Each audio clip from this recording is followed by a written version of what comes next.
কৃষকৰ খৰচ হয় 650 টকা 700 টকা আৰু তাত মই আপুনি 600 টকা ধান বিক্ৰী কৰিব লাগে অৰ্থাৎ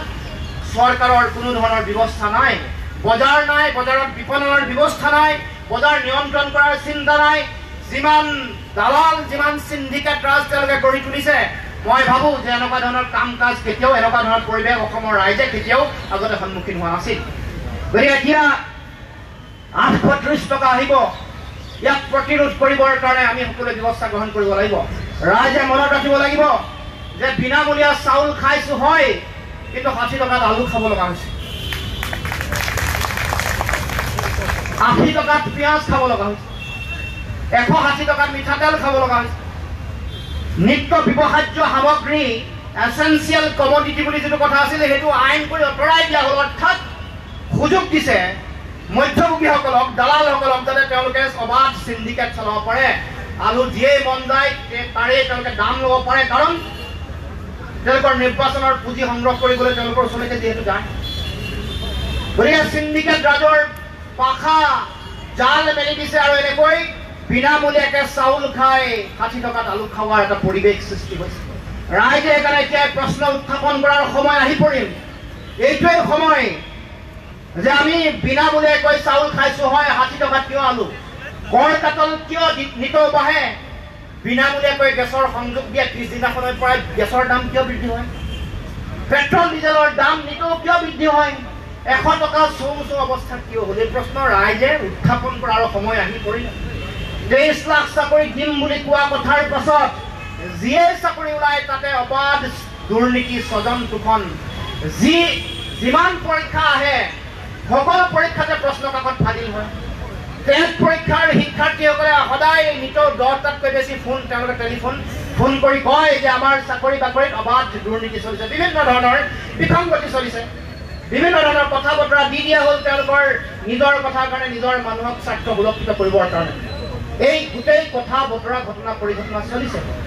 100% গাঁৱলৈ জলসিঞ্চনৰ ব্যৱস্থাৰ কথা আছিল 0% গাঁৱত জলসিঞ্চনৰ ব্যৱস্থা কৰিছে এয়াই হ'ল উন্নয়নৰ ছবি 37 নং ৰাষ্ট্ৰীয় ঘাইপথত থিয় হ'লে আপোনালোকে গম পাব অসমৰ উন্নয়নৰ প্ৰকৃত ছবি গতিকে আমি এই যে যি জাল ৰচনা কৰিছে বিভিন্ন ধৰণৰ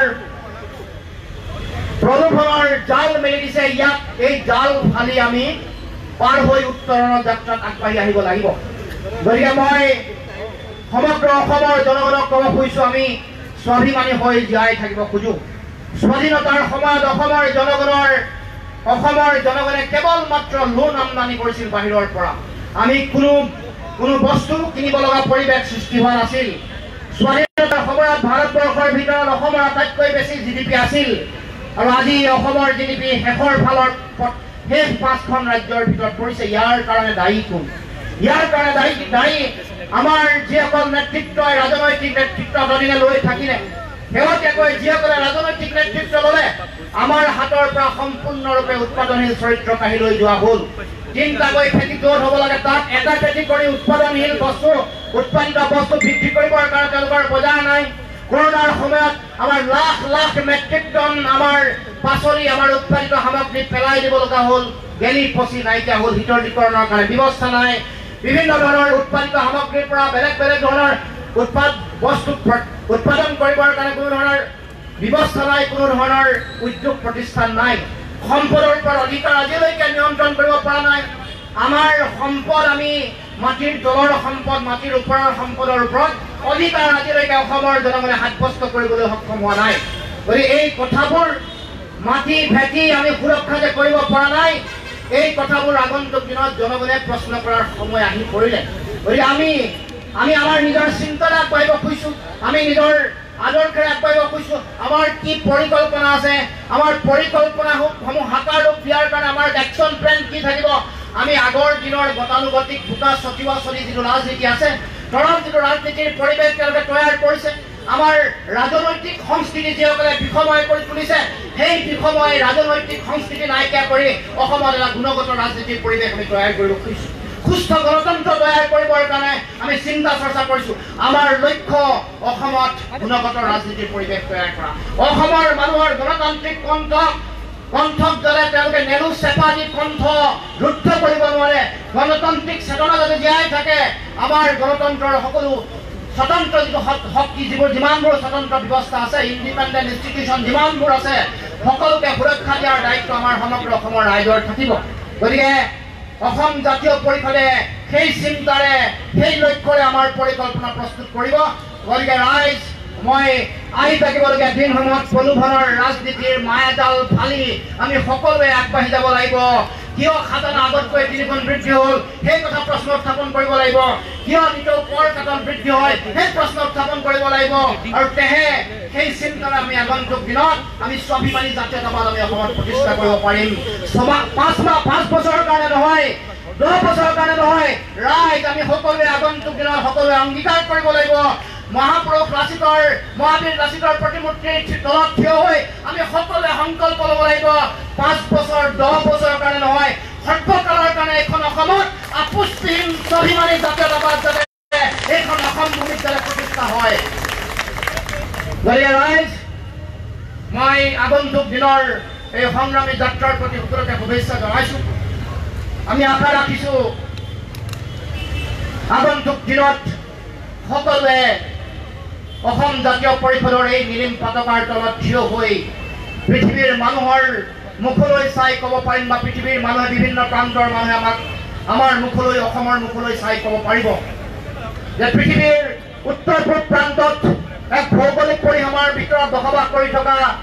বিভিন্ন জাতি, জনগোষ্ঠী, ভাষা, ভাষী, ধৰ্মাৱলম্বী লোকৰ সমন্বয়ত গঢ় লৈ উঠা এটা জাতিসত্তা, যি জাতিসত্তাৰ নাম অসমীয়া জাতিসত্তা। এই জাতিসত্তাৰ নিজৰ আদৰ্শ আছে, নিজৰ স্বাভিমান আছে, নিজৰ জাতীয় দৰ্শন আছে, তেওঁলোকৰ সাম্প্ৰদায়িকতাহীন এটা পৰিৱেশ আছে, বিভিন্ন জাতি জনগোষ্ঠীসমূহৰ মাজত সমন্বয় তেওঁলোকে চিন্তা চৰ্চা কৰে। এই জাতিসত্তাৰ এটা উন্নত শিক্ষা আছে, তেওঁলোকৰ ভাল গৱেষণা কৰি নতুন নতুন ন চিন্তা চৰ্চাৰ পৰিৱেশ তৈয়াৰ কৰিব পৰা এটা সাংঘাতিক এটা পৰিৱেশ আছে, তেওঁলোকৰ ভাল ভাষা আছে, তেওঁলোকৰ ভাল কৃষ্টি সংস্কৃতি আছে, তেওঁলোকৰ অৰ্থনীতিৰ বুনিয়াদ অত্যন্ত শক্তিশালী, জাতীয় অৰ্থনীতিৰ বৰ ভেটি তেওঁলোকৰ অতি শক্তিশালী। তেওঁলোকে বেলেগৰ মুখলৈ পৰমুখাপতি হৈ চাই থাকিব নালাগে, তেওঁলোকে নিজে নিজৰ ভৰিৰ ওপৰত থিয় হৈ থকা এটা জাতি, স্বাভিমানী জাতি, নিজৰ অধিকাৰ প্ৰতিষ্ঠা কৰি নিজৰ ৰাজনৈতিক, নিজৰ সামাজিক ভৱিষ্যত সুৰক্ষিত কৰা এটা জাতিসত্তা। গতিকে আমি সকলোৱে তেনেকুৱা ধৰণৰ এটা সৰ্বাংগ সুন্দৰ জাতিসত্তা প্ৰতিষ্ঠা কৰাৰ সপোন আমি সকলোৱে কঢ়িয়াই লৈ ফুৰিছোঁ। আৰু আমি আশা ৰাখিছোঁ আগন্তুক দিনত আমি এই সপোনক সাকাৰ ৰূপ দিব পাৰিম, আৰু সকলোৱে সন্মিলিতভাৱে সেই সপোনৰ অংশীদাৰ হৈ একোগৰাকী যোদ্ধা হৈ, এগৰাকী সৈনিক হৈ যাতে আমি সকলোৱে সপোনৰ সেই যাত্ৰাত যাতে আমি সকলো চামিল হওঁ, তাৰ কাৰণে সকলোৰে প্ৰতি আহ্বান জনাই আগন্তুক দিনৰ অসম জাতীয় পৰিষদৰ এই যাত্ৰা সফল হওক, অসমৰ ৰাইজৰ হৃদয়ৰ এটা অনুষ্ঠান, এটা সংগ্ৰাম, এটা যাত্ৰাৰ ধাৰা হওক অসম জাতীয় পৰিষদ, তাকে কামনা কৰি মই সকলোৰে প্ৰতি আন্তৰিকতাৰে শ্ৰদ্ধা নিবেদন কৰি সেৱা জনাই মই মোৰ বক্তব্য সামৰি মাৰিব খুজিছোঁ। ধন্যবাদ। জয় অসম।